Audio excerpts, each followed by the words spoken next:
আসসালামু আলাইকুম বন্ধুরা, আজকে আবার আরেকটা রেসিপি নিয়ে হাজির হলাম।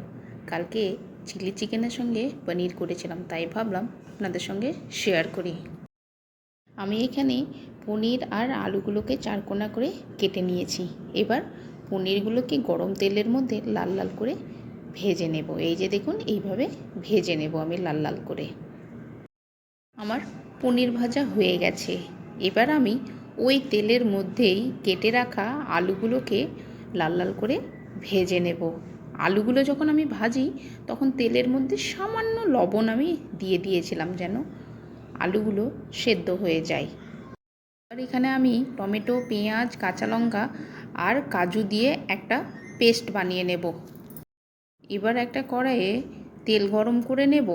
তেলের মধ্যে হালকা 1 চামচ বাটার দিয়ে দেব। বাটারটা গলে গেলে পেঁয়াজ, টমেটো, কাঁচা লঙ্কা আর কাজু দিয়ে করে রাখা পেস্টটা সেই তেলের মধ্যে দিয়ে হালকা করে মিশিয়ে নেব। এরপর এর মধ্যে দিয়ে দেব আদা রসুন বাটা। এবার এটাকে আবারও ভালোভাবে মিশিয়ে নেব। আর আমি এর মধ্যে এক এক করে সব মশলাগুলো দিয়ে দেব।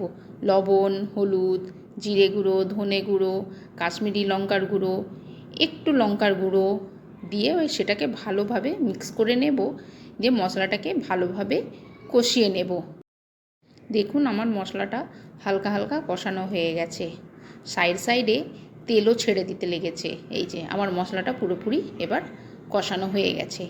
এবার এর মধ্যে আমি ভেজে রাখা আলু আর ভেজে রাখা পনিরটা দিয়ে দেব। দিয়ে সেটাকে ভালোভাবে আবার মিক্স করে নেব। এরপর হালকা আঁচে মশলার সঙ্গে আলু আর পনিরটাকে হালকাভাবে কষিয়ে নেব। কষানো হয়ে গেলে সাইডে হালকা করে জল দিয়ে দেব।